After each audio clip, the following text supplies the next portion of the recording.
Greetings mga kababayan, narinawa sa mga oras na ito. Saan man kayo nanoroon, kayo ay nasa mabuting kalagayan. Ito pong muli si Atty. Rogelio Wong ng Batas Pinoy. Ang ating pong topic no, sa usaping ito, dito po sa episode nito, ay may kinalaman po no, sa karaniwan na po nangyayari ito, lalo pa sa bilyan po ng lupa, na kung saan yung tunay na may-ari, ibinenta niya yung kanyang lupa base lamang sa deed of sale.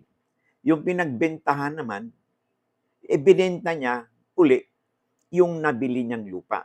So, yung nakabili naman ng lupa na yon ay pangatlo na ngayon siya, no?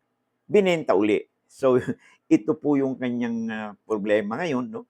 Na bibigyan po natin ng kasagutan dahil nagkaroon po ng series of sales or conveyances wherein the title of the property, no, based on the deed of sale that were executed by the original owner and then followed by the transferee, no, the second transferee, and now the third transferee, no, uh, hindi pa po napapalipat, no, yung obviously yung titulo sa kanya. So, ito po ang bibigyan natin ng daan, no, sa usaping ito. Ito po ay may kinalaman so, sa sulat po sa atin ng ating isa sa mga taga-subaybay. Siya po itawagin natin si Dexter. Si Dexter. No? Simple lang po kanyang sulat at allow me to read this. Attorney, paano po ang situation kung third owner binenta po ng tunay na may-ari pagkatapos ibinenta naman na nakabili sa akin? Paano ang requirements para may transfer sa pangalan ko from the original owner title? Alam mo ito, itong mga ganitong transaction po, no, napaka maselang po ito at maring sakit sa ulo po, no? Lalo na kung hindi pa po bayad ang mga kaakibat na taxes at lalo na no, kung hindi po naibigay po sa inyo yung original na owner's duplicate title ng lupa.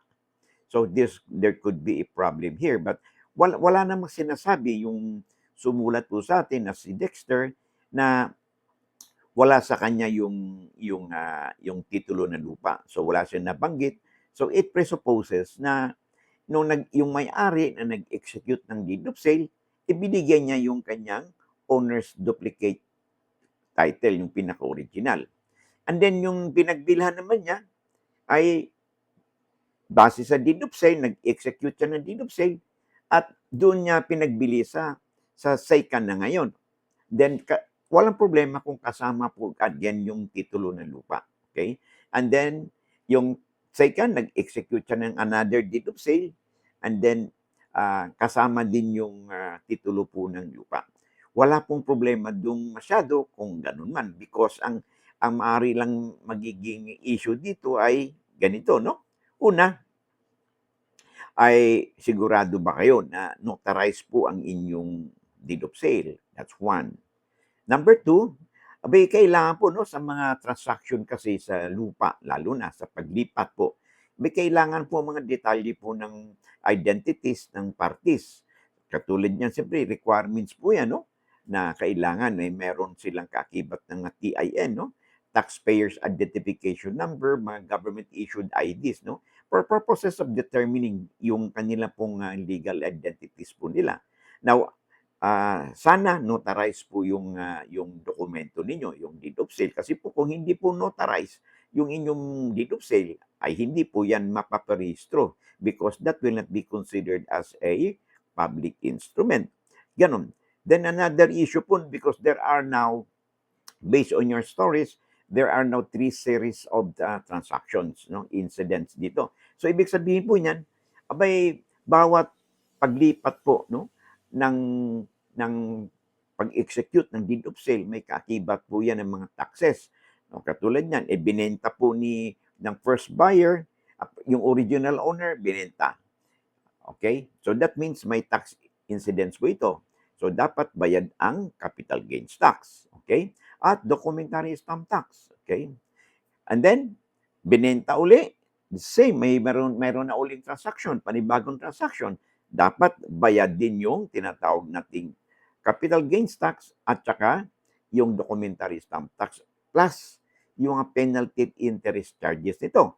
Kasi kung there are three series of sales, no, transactions, eh di magkapatong-patong din po dito yung delay, no, ng nung penalty at interest charges sa pagbayad po ng capital gains tax na supposedly within the first within 30 days po, no, mabayaran po ito from the execution of the deed, no. Dapat bayad yung mga kaakibat ng mga taxes nito. Pag hindi po kayo sa ito bayad sa BIR, malabo po kayong mai-issuehan po ng tinatawag nating mga yung ICAR. So you have to produce, no? You have to produce the corresponding BIR receipts po, no?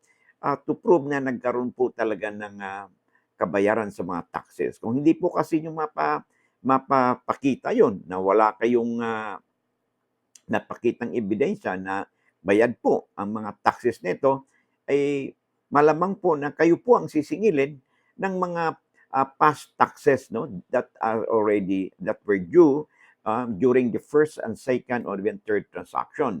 Eh, okay lang yun kung meron kayong pinanghawakang papel o kaya yung nagbenta po sa inyo ay nandyan pa para makipag-ugnayan kayo kung paano ba niyo settle yung inyong yung mga nakabinbin ng mga taxes sa BIR. Otherwise po, ay hindi po kayo mabibigyan ng Certificate Authorizing Registration or yung ICAR ng BIR. Pag wala po ito, ay hindi po kayo entertain ng Register of Deeds, no? Para maipalipat po ito. And then, another issue dito is yung sa first transaction between their original owner, okay? Yung bang amilyar ay bayad ba nito? Okay? Nagkaroon ba ito ng tax clearance? Okay? Mula sa local government, sa inyong treasurer's office. Kasi kung wala po yun, eh, naku, hahanapin din po sa inyo yan ng BIR, no? Pag kayo ay mag-apply po ng ICAR.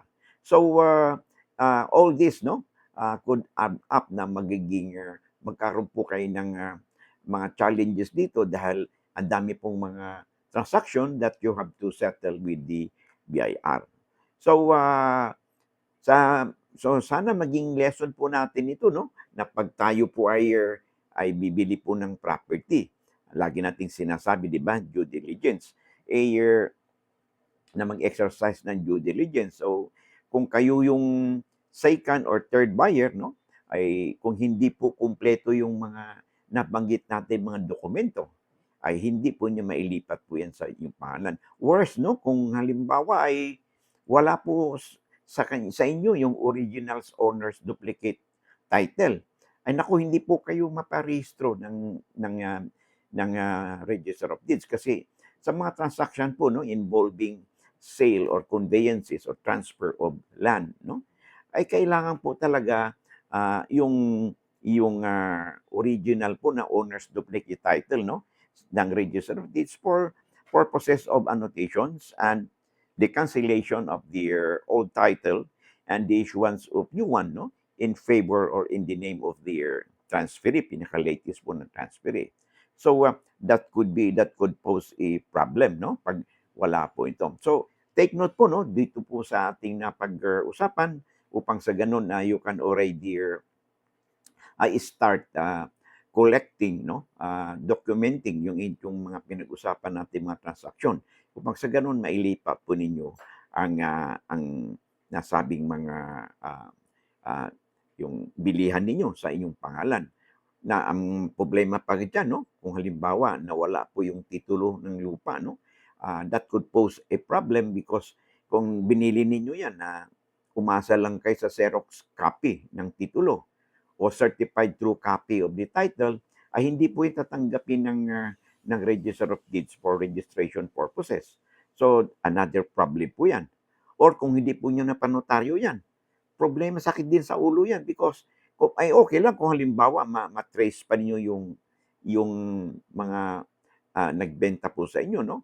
Pwede kayong pumunta sa isang notary public, nandun siya, then harap kayo, dumanumpa kayo at upang manotaryo po yung inyong deed of sale. But again, may kaakibat na pong penalty po yan. And then, what about yung the first transaction ninyo?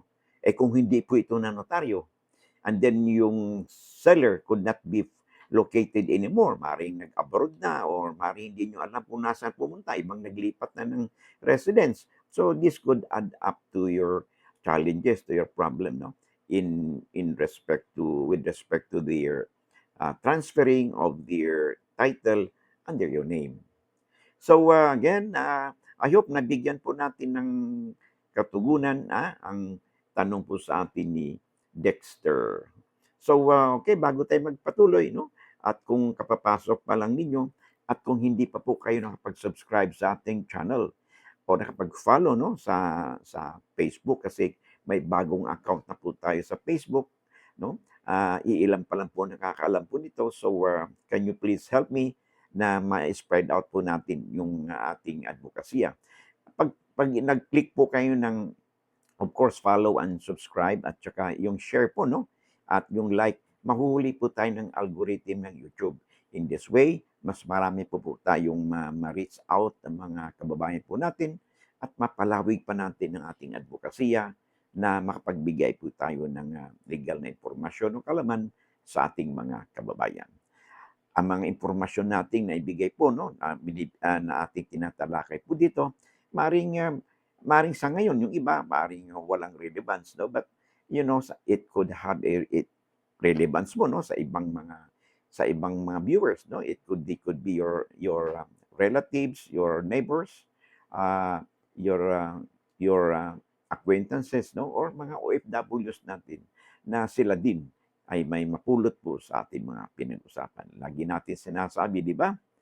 Lamang na ang may alam sa batas. So bye for now, and I hope to see you again, no, in the next video po natin. Of course, wag po ninyong kalimutan, i-click po yung notification bell para pag may mga update po tayo, ay kayo po ay walang mamimiss at palagi kayong updated, no, sa ating mga latest videos po natin. Bye for now again. God bless.